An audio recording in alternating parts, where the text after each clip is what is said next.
Le 6e sommet extraordinaire de la conférence des chefs d'État du G5 Sahel s'est déroulé aujourd'hui au Tchad. L'organisation régionale se réunit pour la première fois sans le Mali qui a quitté cette instance en mai 2022. Autre absence remarquée, celle du président de la transition burkinabé.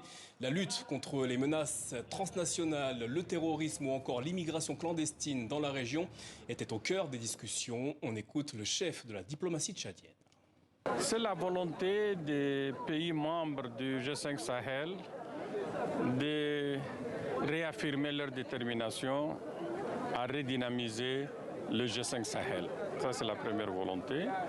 Et la deuxième, c'est de regretter et prendre acte du fait que le Mali s'est retiré du G5 Sahel et en même temps remercier les partenaires pour tout l'appui qu'ils ont apporté jusqu'à là au G5 Sahel et en espérant que cette nouvelle dynamique puisse faire en sorte que le G5 Sahel puisse sortir de l'impasse qu'il a connue depuis 2-3 ans.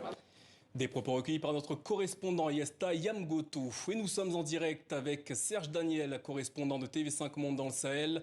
Bonsoir Serge, on vient de l'entendre, les 4 pays membres du G5 Sahel déplorent l'absence du Mali et souhaitent son retour. Est-ce que les autorités maliennes de transition envisagent de réintégrer le G5 Sahel ?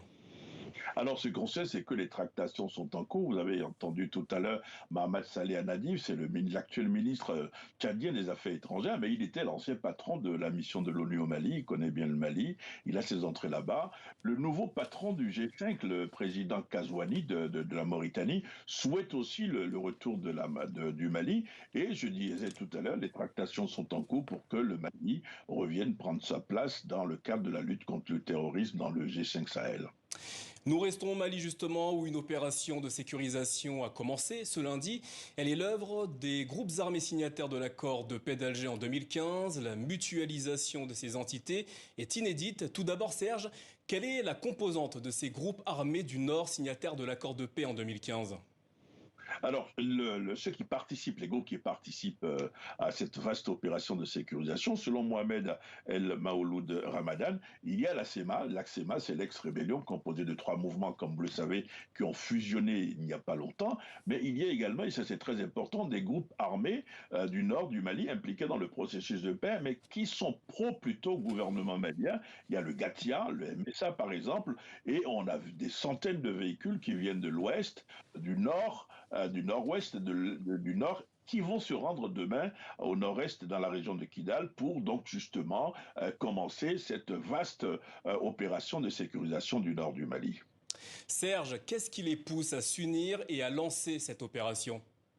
Alors, vous savez que ces groupes contrôlent encore une vaste partie du territoire malien et le constat est là, 66% de la superficie totale du Mali se trouve dans le septentrion, au centre et au nord. Et 66% de la superficie totale du Mali abrite seulement 9% de la population. Donc la zone est vaste, le gouvernement central ne peut pas tout faire.